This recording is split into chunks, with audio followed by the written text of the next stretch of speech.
Hello, everybody. Thank you so much for joining us today. We're really excited for the panel. My name is Elizabeth. I am the new communications associate. I did just start last Friday, so if anything goes wrong with the webinar, definitely feel free to blame me. And this is a webinar in an ongoing series. So the next one is going to be with our Director of Communications, Jeffrey Malata. It will be on advanced advocacy communications tools, how to write effective press releases and op-eds, and that will be on May 14th, same time at noon. We will be doing a Q&A section after Michael's presentation, so feel free to put those in the chat and I'll compile them and ask them at the end. If you do have any personal questions, make sure you don't put those in the chat and you can instead email us at info@treatmentadvocacycenter.org. Catherine will also be here. She will be helping answering simpler questions in the chat, just things like if you don't know what an acronym means, things like that. So she'll be responding to those. And without further ado, here is Michael Gray. He is our Legislative and Policy Counsel at Treatment Advocacy Center. Thanks. Hey, I almost said good morning. I'm over in Arizona. It's not quite sunny outside yet, so forgive my lighting here, but it's so glad to have all of you here. And Elizabeth and Catherine, thanks for setting this up and getting it going. I always say that people like me need other people to make me look smart because I can't do this tech stuff on my own. So thank you all so much. That being said, as the email invite to this event said, we're going to talk about advocacy in general, but how to do it effectively. What do we even mean by advocacy? Why do we do it? There are enough people at this virtual event today that you probably have all different reasons, similar in some ways, but different stories, different backgrounds as to why you got into the kind of work that we do, or you want to get into the kind of work that we do.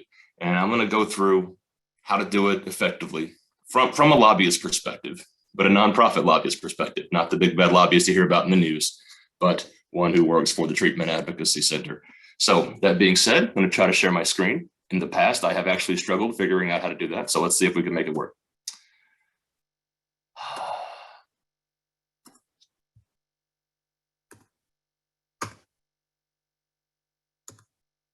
Okay, unless I hear otherwise, I'm going to assume you can see my PowerPoint. All right.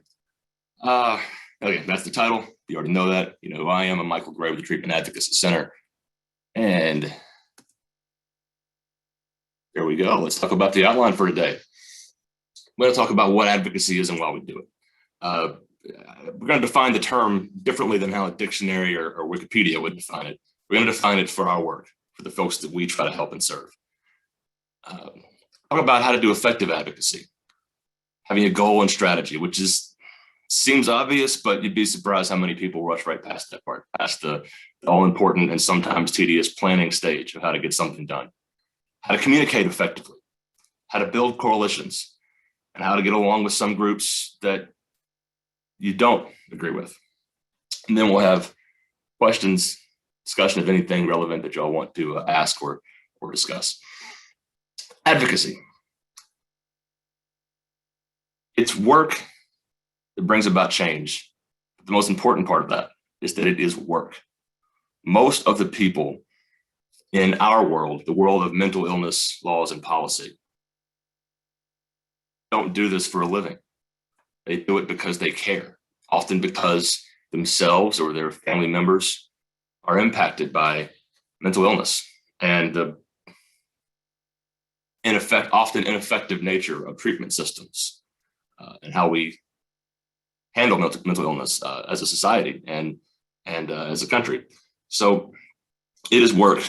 It's hard work, but it's work that brings about change, work with specific goals in mind on specific issues. In our case, severe mental illness. Who are the advocates in the SMI policy world? The world of severe mental illness and people who are trying to change those laws. Well, there are some obvious ones that come to mind. Organizations like the Treatment Advocacy Center and other nonprofits at local, state, and federal level. There are also government agencies who often weigh in and have an impact, for better or for worse, on policies themselves. They're the individuals, people I alluded to a few minutes ago, family members, people who have a loved one with severe mental illness, who is struggling or has struggled, or in many tragic cases has died because of the illness. And then there are people with mental illness themselves who are part of the fight. And those are the players you think about when I think about advocates in our world, but leaving out some pretty important ones. I only think of it in that way. And those are the people who generally oppose the changes that we want to see in the law. Groups like disability rights. In some states, ACLU. The laws that we want to change and the way we want to go about changing them are almost always nonpartisan and not political in a traditional sense, but there's opposition. There's almost always opposition. The only question is, who are they and how strong will the opposition be? The opposition to the goal, the objective, the laws you're trying to change. What does it mean to change a law? For some of you on this call, I apologize because you already know this, so just bear with me for a couple of minutes. But this is really important for us to talk about what we mean when we say the word law. It doesn't just mean a statute, although this is a huge and very important part of it. It's not just how a bill becomes law. The Schoolhouse Rock video you may remember from your childhood. That stuff's important. House, Senate, you got to pass a bill in both chambers. Then it goes to governor or the president if it's a federal bill for the signature or veto. Again, Schoolhouse Rock. That's important. And that's a huge part of what we mean by advocacy and changing laws. But there are other types of laws. Administrative regulations, executive orders that are issued by the president and governors. These are things that advocates can and should impact as well. So remember, there are different types of laws. In this country, the Constitution is the supreme law. Statutes come next. A statute is the law, unless it violates the Constitution. Then after that, you have other laws that if they don't step on one of those two things, they have the force of law as well. They have the authority of the government, which in this country theoretically means the authority of the people. Those are laws. What impact do advocates really have? Well, it depends on the type of advocates, of course. But every single change that I've seen to laws regarding the treatment of severe mental illness has had the direct fingerprints, rightfully so, of people who are not lobbyists, who do not work for nonprofits in the mental health world, who just know it's the right thing, either because it will help them or their family, or because they believe it's the right thing to do. Some combination of those reasons. So when you're doing this work, and you will often ask yourself whether or not you're really having an impact. The advocates that work in our world have all the impact. If they didn't go to work every day, usually despite the fact that they have a job or kids at home or something, if they didn't go to work, if they didn't get up and find time to do this work, nothing would happen. So we have advocates of different types have a huge impact. Okay. Let's talk about successful advocacy. Okay. The idea here is to bring about changes in the law. You gotta have a goal, you gotta have a strategy. Sounds simple, it's usually not. Goal, what are you trying to accomplish? That can be something like our mission, eliminate barriers to mental illness treatment. That's a great goal. If it sounds pie in the sky, it's not. It has to be made up of specific moments along the way to accomplishing the goal. And we'll get into a little bit later. I will talk about the fact that you probably don't want to talk too much about big picture goals when dealing with legislators and bureaucrats. You want specific things you're asking them to do. Overall goal, the specific ask. Overall goal may be fix this broken system. Okay, but right now, today, what are you asking a powerful person to do? You have to know both. Strategy, how will you accomplish it? This is when I say advocacy is work. This is the work that's boring for most of us, but it's important. I say boring because you're not dealing with legislators, you're not leading meetings, you're not in a courtroom or a state house. You are sitting down prior to all that, asking the question of yourself and your friends and allies, how are we going to get this done? Because if you decide you're going to get something done by going to your state capitol and just pestering lawmakers without any real strategy and objective, you're not going to get anything done. It's not going to happen. You will experience great frustration if you go about it that way. You have to identify who can actually make changes in the law. I went through the different major types of laws. Who makes them? As I said, your state legislature and your governors make state statutes, not just laws that relate specifically to treatment, but also things like your state budget, which is the guiding and most telling policy document of any governmental body, because the budget tells you what the government prioritizes. And in most states, you can look at the budget until they do not prioritize treatment of severe mental illness relative to other things in the budget. That's your state house, your state senate, and your governor. Unless you live in Nebraska, then you just have one chamber. But for 49 states, DC and the territories, for 49 states, I should say, you're talking about a house, a senate, and a governor. What about those executive orders? What about the governor's ability to actually execute the law after the legislature passes it? You're probably going to end up dealing with people in the executive branch of your state government. Find out who can actually make the changes that you want to see. That's who you need to access, either directly or indirectly. That's who you must influence as an advocate. And to not to belabor the point, but anecdotally, I before I came to the Treatment Advocacy Center, I spent my career working as a lobbyist in the state capital of Kentucky. And I have some friends in the state house and senate in Frankfort, Kentucky that are good people, very smart legislators, and even better politicians. But they can't pass important legislation because they're in the minority party. And in many states, that's the case. If it's going to be legislation that has a real impact, that actually helps people, the majority party, regardless of which one it is, they usually want their members to be the ones who carry that legislation. Just an example of how to determine who can and cannot pass legislation. Now, this next part is by far the most important part of this discussion today.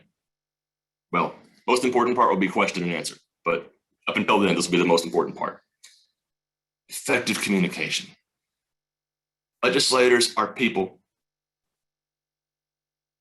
but they have a variety of personalities, but they're politicians.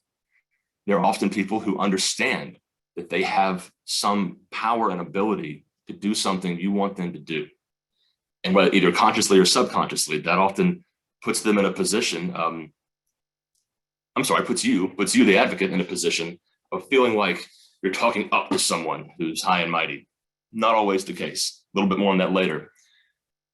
But because these are public individuals, by running for office, they put themselves out there. In the case of legislators, and it's often similar situation with people that are high up in the executive branch of government. Research a person before you talk to them. When I first got into this work, I would spend probably too much time, but sometimes it's important. I'd spend time researching on my computer, on my phone, researching the person I was going to meet, maybe a day or two prior, find out how long they've been in politics. Definitely want to know which party they belong to. Even if your bill is totally nonpartisan, it's still important because the mindset of the legislator, what's in the back of their mind when they're trying to listen to you talk about an issue they know nothing about, that's important. Find out who they are. A lot of state legislative websites have profiles. People also have their campaign pages that are usually still up and live on the internet when they last ran for office. That'll tell you a lot.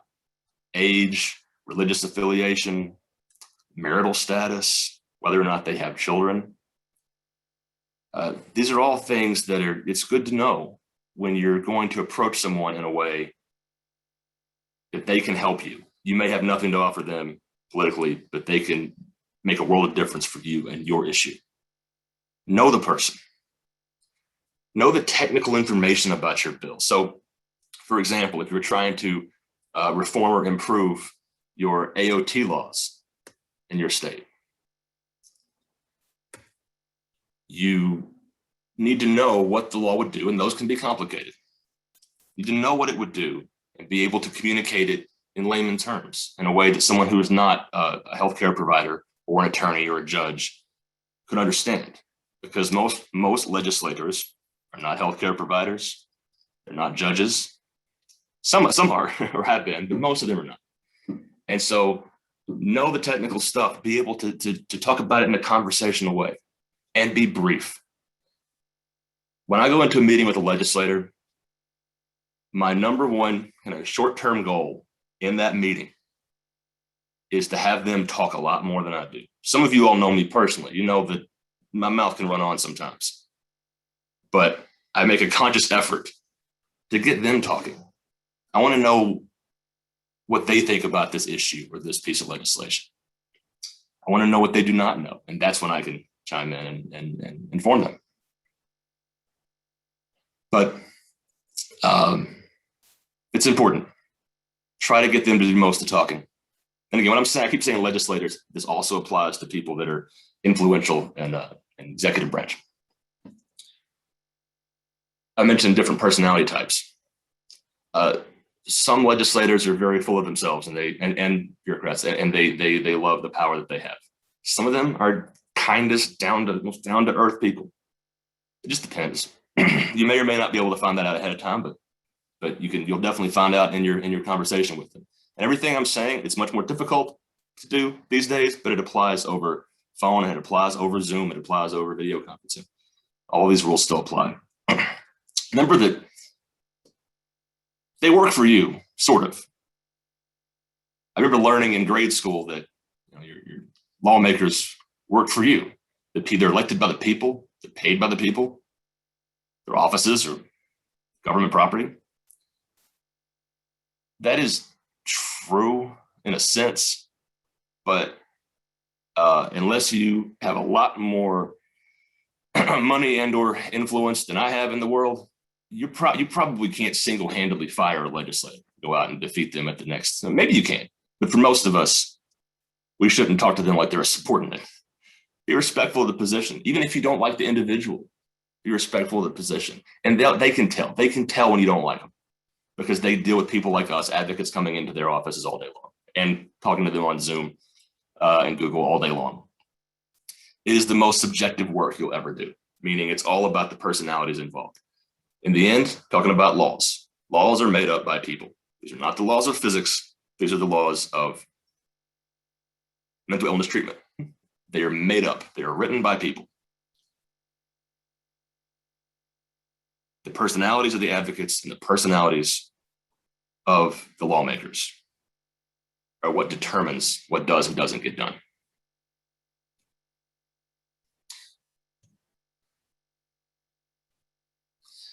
This is key for so many of us in this, or so many of you, I should say, who work in the area of reforming mental illness treatment laws. Knowing the value of your story. What do I mean by the value?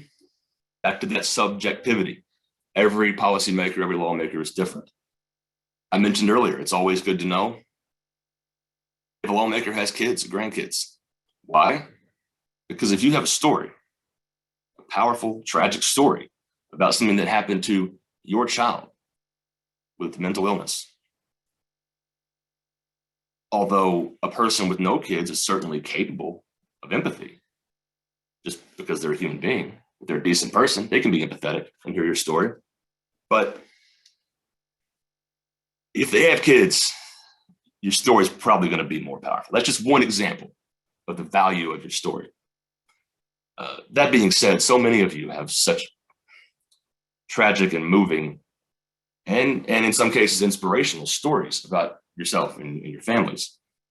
There's always a value to it, but depending on who you're talking to, it may be more or less valuable. Anticipate the questions they're going to ask. If you're talking to someone with the ability to change laws, if they are even halfway listening to you on a subject as meaningful and as life and death, as mental illness, they should have some questions. One of them, they shouldn't have to ask. You should have already told them.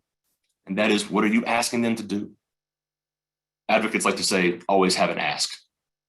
Have an ask, have a thing, an action item. Say, please vote yes on Senate Bill 1. Please vote no. Please co-sponsor. Please file this bill for us. What are you actually asking? And it shouldn't be a big long list, but what are you asking them to do? Maybe you're talking to someone in the executive branch of state government and you're saying, please use these laws appropriately. If you used the law in the book, my son would have had treatment. If that's what you're doing, have the ask. Why are you asking? If you have that family story, that's why.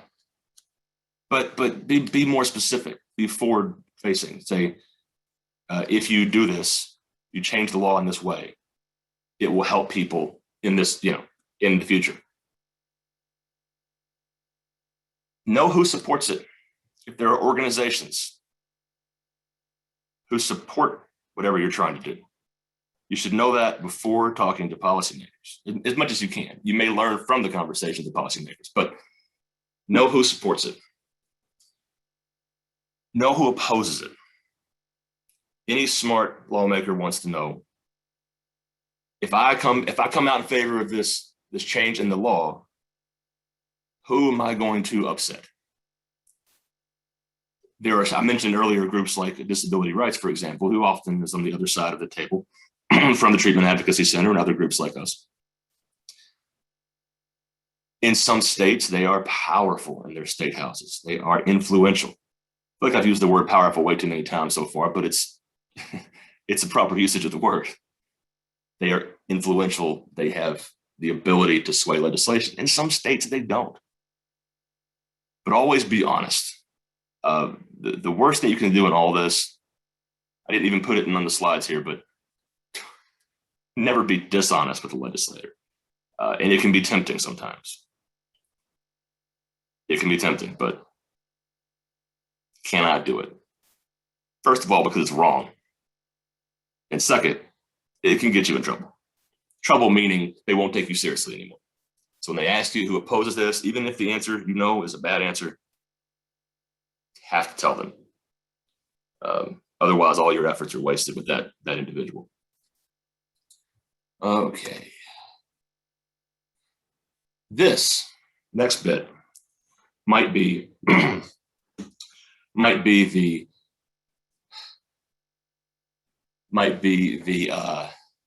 single most difficult part of our type of advocacy. Consistency. Have a consistent message. That's harder than it sounds. Why is it harder than it sounds? Because if you really get into this work, there's so many different things that need to be done to our laws in this country, from the federal government down to state and local. There's so many things. Staying on message can be difficult just because our minds are all over the place trying to wrap around what it will take to have a good treatment and care system in the United States. But if what you're doing is going to your state house in Montana and you're asking a member of the state Senate to support a piece of legislation that changes one line in the AOT law, for example, keep that in mind and try not to jump around too much, both in your conversations and also in your own head. It takes a lot of self-discipline. I said, this is the hardest part of the work. And consistency in effort. Why is that hard? If you're passionate about something, it shouldn't be hard to be consistent and keep trying. Of course it's hard. Of course it's hard to stay on top of your own work ethic and effort when you've been trying to make changes for years and years and haven't seen enough. Or maybe in your state haven't seen any. Or maybe you saw a lot of changes and it still wasn't enough to save the life of someone you love. That's why it's just an effort. It's so difficult.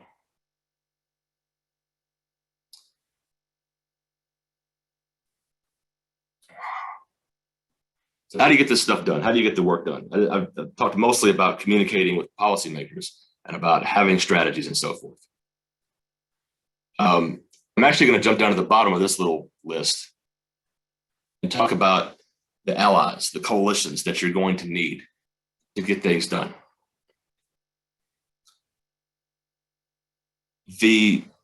Not only the most passionate, but also the most effective advocates in our world, in our space, are family members and individuals, people with SMI who are advocating for change of law and their families.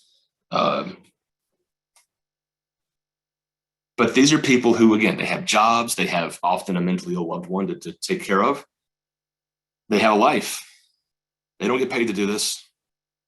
And that can be, that is too much to do on your own. I don't care if you're in the smallest state in the union, it's too much to do on your own. Treatment Advocacy Center is an organization with well over a dozen employees, and we can't do this stuff on our own either. It's too big. Changing laws is too big of, too heavy a lift. It's too heavy a lift to do on your own. You have to build coalitions or be part of a coalition. I am intentionally not naming individuals or groups outside of ours because I would leave too many out. I mean, y'all know who you are.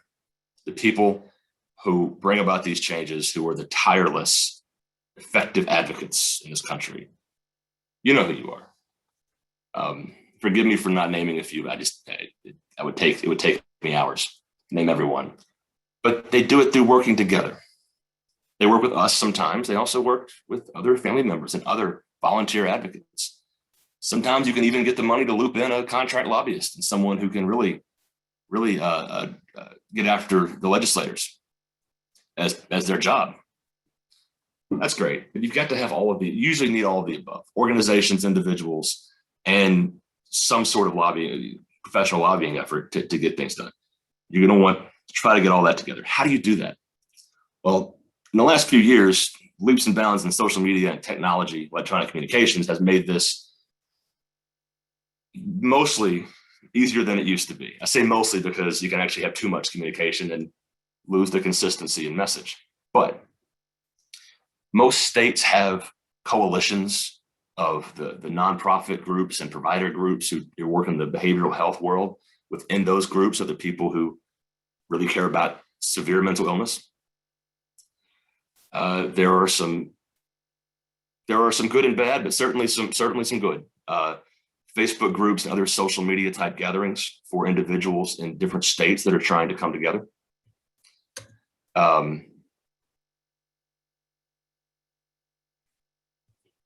So you're going to have to put yourself out there and meet some people. And I guarantee you, no matter what state you're in, there are already people doing the work who are happy to bring on more help, more advocates. You need to have coalitions of people willing to do the work because the opposition to whatever you're trying to do, they're going to be some sort of governmental or nonprofit organization that will have some kind of consistent effort and strategy. And we need each other to get things done. So there are many ways to do it, but the main thing, put yourself out there, introduce yourself to people. That's how I got into this work. You know, I was at some mental health, some behavioral health coalition meetings in my state, and found out that, you know, I had an interest in helping change the laws, and that was years ago, and now I do it for a living. Another great resource for you, though, a crucial resource, something that you really need to have to navigate. And again, I don't want to be redundant here. I know several of you listening right now know what I'm going to say, and you already have this skill set down. But for those of you that don't, state and federal legislative websites. Most states, I won't say all, most states have good, user-friendly legislative websites. It's not completely intuitive, but if you take a few minutes to figure out, let's say you're trying to do some background research on a legislator, you can do that on those sites. You can also follow legislation, and those are free. I mean, those services, every state legislature has a website. Most of them are good. Most of them you can actually get on there and find the bills you're looking for, look at when it's going to be heard in committee, et cetera. And then us, the Treatment Advocacy Center. A big part of our work is helping advocates get plugged in with each other, helping them out with technical information related to the laws that they want to change. Sometimes it's even as broad and open-ended as someone contacts us and says, I know our mental illness treatment laws are bad. What needs changing to make it better? And we have answers for those things. In many cases, we can also put you in touch with the other hardworking volunteer advocates in your state. That's a big part of our work.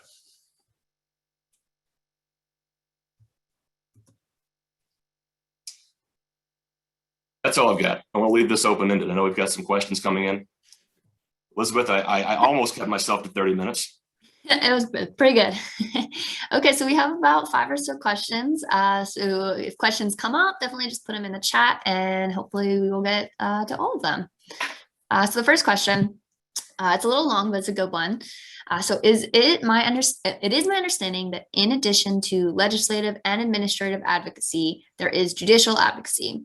I also understand that in California and federal courts, trial and appellate courts, interested parties, such as family members of persons living with serious mental illness, may file an amicus brief that recommends action that the court may take and provides the reason for making the recommendation.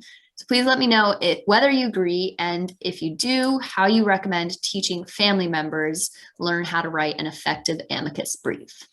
So I'm going to say 2 things. Number one, am I still sharing screen here? No?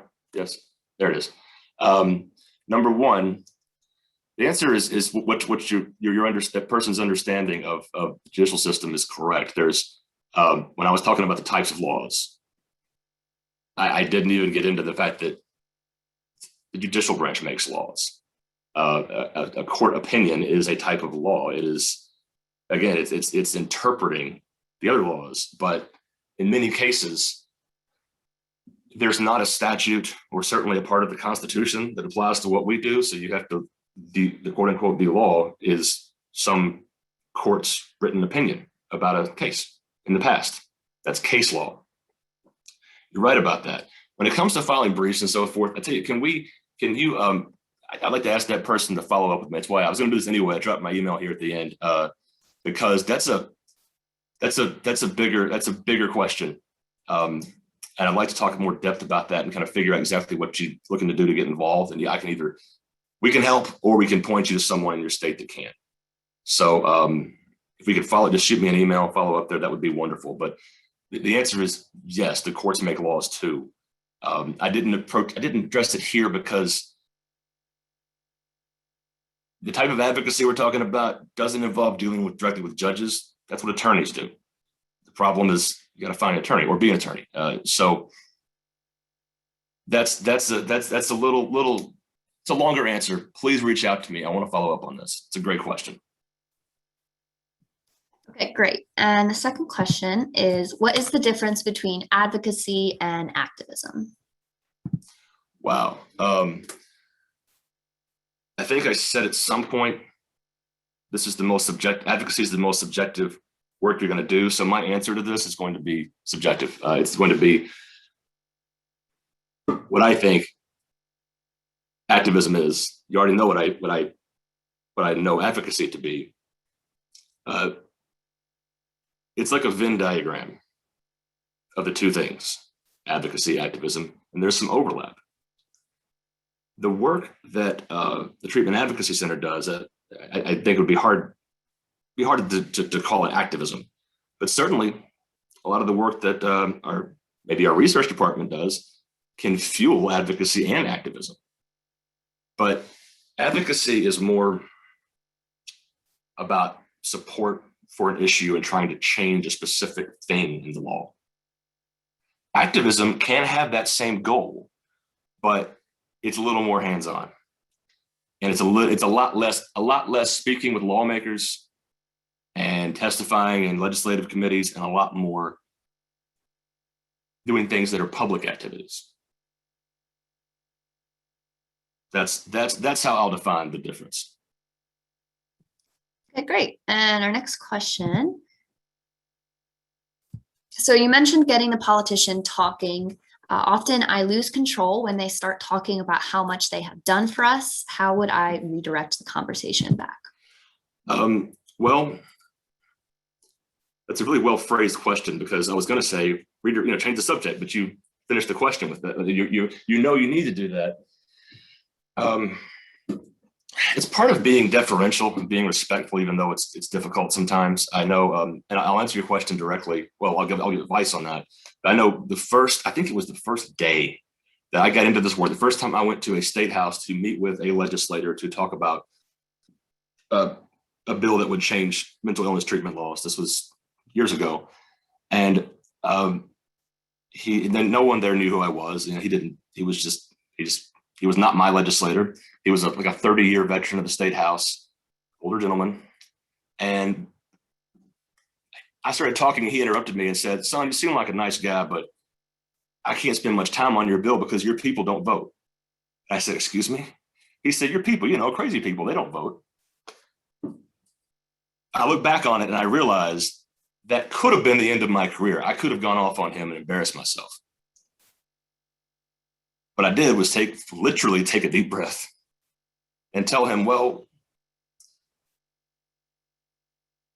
okay, if you mean people with severe mental illness, many of them certainly do vote. Also, you're not thinking about their families and friends, loved ones who care about what happens to them. They vote. And even if they didn't vote, this bill is the right thing to do. He eventually voted for the bill, which is cool, but I don't think it was just because of that conversation.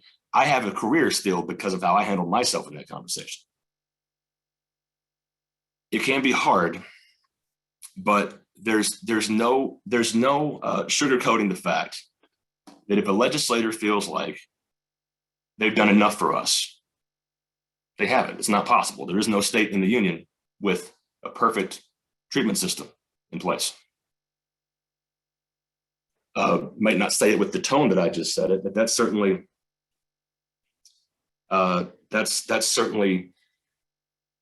the objective truth. There is no state with a good system. So take a deep breath. I know it's hard. That's the hardest thing about dealing with policymakers, is when they get all high and mighty about the things they've already done for us. Say, yes, and we appreciate that. But I told you when you did that bill last year that it was good, but it wasn't going to fix everything. This is another step in the right direction. So deep breath, be respectful, bite your tongue off. That's the hardest part. That's the hardest part, when a legislator feels like they can preach to us, the advocates.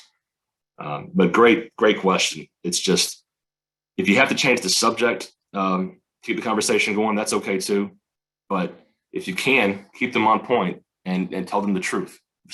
A good legislator will appreciate it if you respectfully tell them what they're saying is wrong. Respectfully. Think about it like an attorney talking to a judge. Respectfully, that's not the case, sir or ma'am. But it's hard, but we have to do it all the time. Great. So next question is, what if we were looking to advocate for an existing law to actually be enforced? So I'll answer that generally and specifically. Specifically, if it has anything to do with implementing an AOT law in your state, please reach out to us, the Treatment Advocacy Center. We have people on staff who do that work, and they're really good at what they do. Generally, though, but I know there are many, many, many laws besides just AOT and besides just involuntary commitment laws. That is going back to the very first part of this discussion, when I said find out who can actually change the law. Talking about implementing a law, same thing applies. but it's probably, it could be, but probably not going to be a legislator. It's probably, I'll just do an example. When my former home state, Kentucky, passed AOT and didn't use it for a couple of years, it took a judge taking some initiative because the state did not put the paperwork, the mechanisms in place for AOT programs initially. So a judge in Jefferson County, Kentucky, just who was aware of the law, who was part of the lobbying process to get the law in the first place, she said, I'm going to use this thing. I know it's a good law. I know how to use it. I'm going to use it for this one individual who I think could be helped by it. And so in that specific instance, if you were if you were in the same boat, they passed a law in your state, but the state government had not put the apparatus in place to use the law, find out who would have to use it. Is it a hospital administrator? Is it a judge? Talk to those people. I mean, nothing wrong with sending an email to a judge who you don't know. It'd be better if you can find someone who knows the person and make that connection. So it's not a cold, call out of the blue, but find out the individual. It may not always be a legislator, and it may not always be as easy as finding out what legislator sponsors a bill. This is more who would implement a law. Read the law, or if you need help interpreting the law, talk to us, and we'll say, oh, in your state, you need to talk to a district court judge. That's the first step, finding out who can make the difference, and then reaching out to those people. That's who you're advocating, with. Great. So the next question is, as someone who is advocating for AOT in my state of Massachusetts, do you know if and how someone outside of our state can have input? I have recently connected with someone with a severe mental illness who is very compelling in discussing why he supports AOT, as well as having been on the other side of receiving involuntary inpatient treatment that was very traumatic.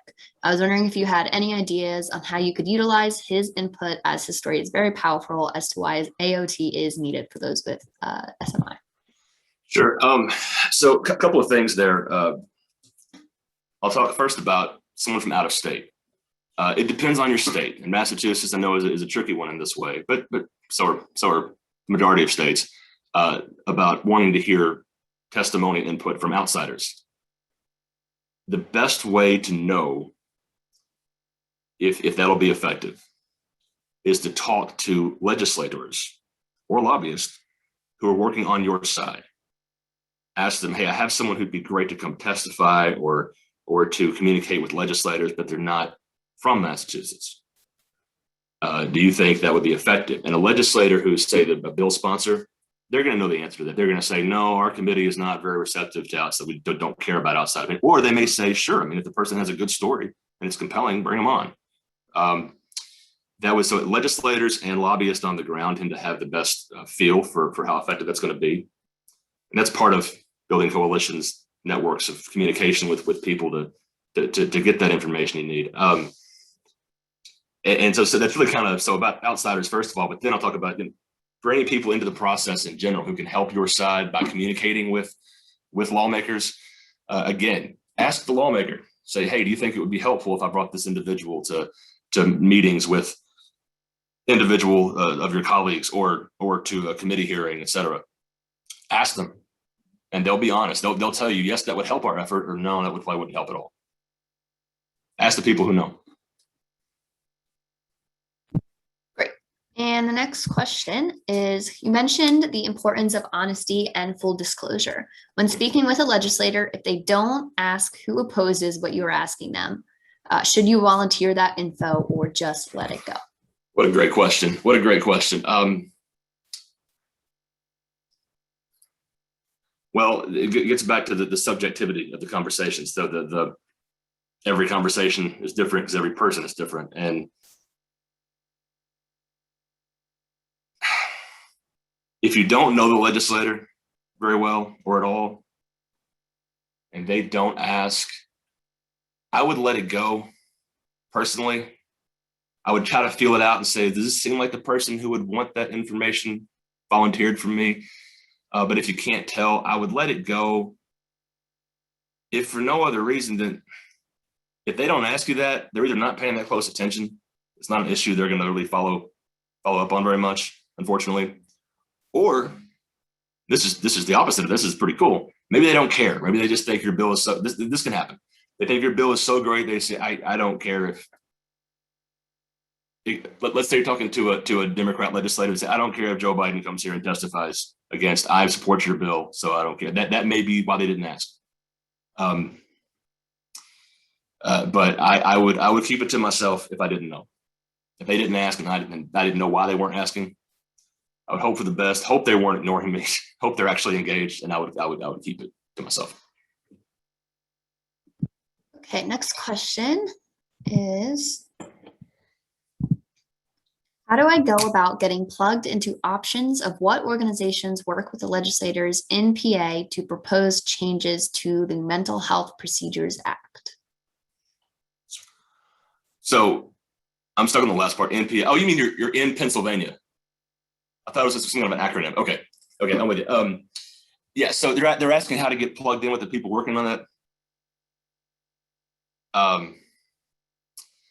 Well, the first step is we may or may not know some people at the Treatment Advocacy Center who could plug you in there. Can that maybe not? As I always say, we may be able to help directly, and maybe not. And if not, I can give general advice. But could that individual please email me? That'd be great. Great. And the next question is, have you had any success arguing that the costs of long-term treatment, like a few weeks or months in a hospital, should be compared to the costs of cycling people through 24-hour CSUs, emergency rooms, the streets, and jail? These costs are borne by cities and by people everywhere, while the costs of treatment are borne by counties. How do you make this argument that not treating people wastes money, and where do you take it? So the answer is yes. That's always. I mean, that's effective rhetoric to use with people, particularly lawmakers and policymakers who don't know much about our issues. That's always effective because it's true. I mean, it's true. Good effective treatment is going to save money versus the way it's being done now. I will say that as far as who pays for those, that varies by state. Just from hearing the question, I bet I could narrow it down to 3 or 4 states that person probably lives. But certainly it's different everywhere. The answer is yes, it's an effective overall argument. The reason that argument alone is probably never going to win the day, carry the bill through a legislature, is that the money is siloed from a budgetary standpoint. I'm gonna put a stopwatch on myself because it's one of my favorite and least favorite topics. You will save money. You will save taxpayer dollars by passing laws that create avenues for more effective treatment. But often the money you're talking about, an example they gave, okay, well, maybe you're telling the state they're going to save money. They're like, well, right now the counties pay for that. So why would that? It wouldn't really save. As a legislator, I would say, well, that wouldn't save us money in our state budget, would it? Even if they're wrong, they'll say stuff like that. And if it's all state money, sometimes we talk about the revolving door and spending money in a smarter way to get people better treatment. But we're talking about, in many cases, your budget for your jails and prisons over here versus your budget for your state hospitals, which to me, as a taxpayer, not a lawmaker, but a taxpayer, I think, what's all my money? I mean, I want it to be spent appropriately, and I want it to be spent to get people treatment. But it's 2 different parts of the budget with 2 different directors who answer to someone who answers to the governor. And they will get in all sorts of fights over moving that money around from one to the other. So it's going down a rabbit hole to really drill that argument down precisely. But when you're just having a 5-minute conversation with the lawmaker, the money saving argument is a good one. Great. And the next question is, I have recently become more involved in groups advocating for those with severe mental illnesses, and have come to realize that there are so many of us wanting the same thing and doing work in our own states. Do you have ideas of how collectively as a group we can become more powerful with our voices as those who have fought for LGBTQ rights and members of groups fighting against racial inequality beyond the state level? Sure. So big picture, long run, the people who work in this area of public policy, including volunteer advocates to groups like the Treatment Advocacy Center and other organizations. We've got to have a larger, more coherent strategy. But in the meantime,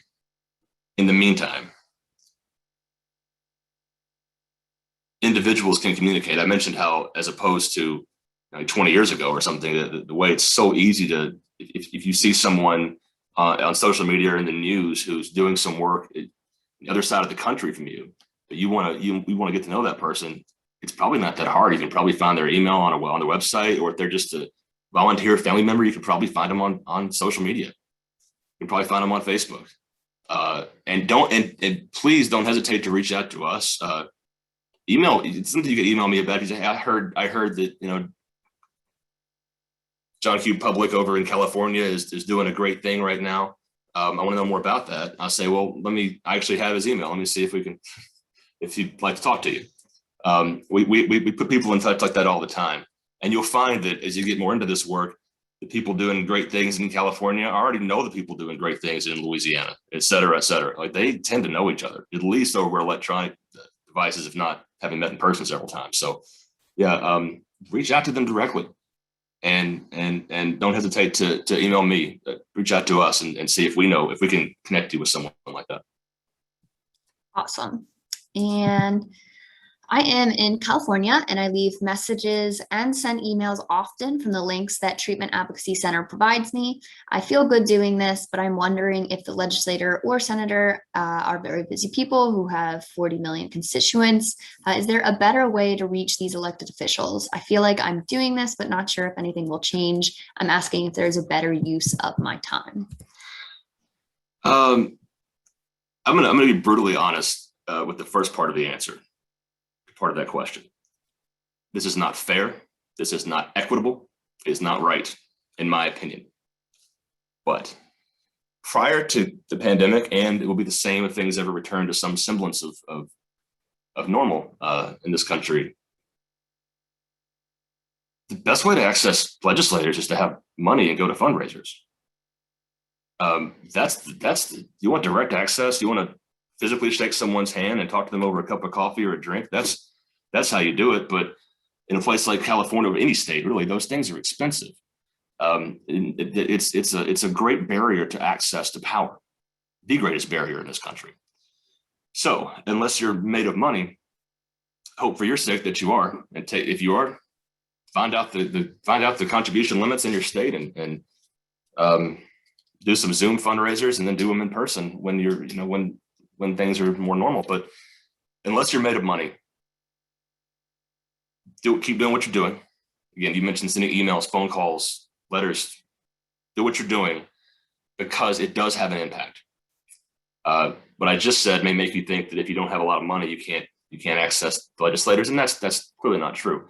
Good legislators, ones who actually care about the people that they represent, they at least try to look over the emails and phone messages they get. And sometimes the volume alone makes an impact, meaning if you want a legislator to vote for a bill or against a bill, they at least need to have heard of it and know what the bill would do. And if they get 0 emails and phone messages about it, that's not going to happen. If they get 4 or 5, that's way better than 0. So keep doing what you're doing. And if you have money, spend it on fundraisers to get access to politicians. But keep doing what you're doing, because it does have an impact. Okay, great. We have one last question. Is there a lawyer organization in the U.S. that shares our values? A lawyer organization? Yes. I should know the answer to that, but I don't. So I will ask one of the. I have a law degree, but I'll ask one of the more lawyery lawyers on staff. I know the people I'm going to ask already, and I'll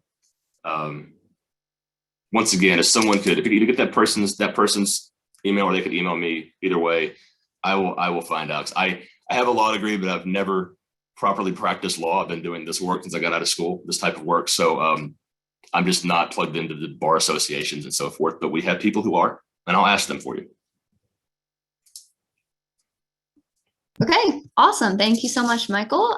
Thanks everyone else for joining us. This was really great. It was great to do the panel and meet all of you.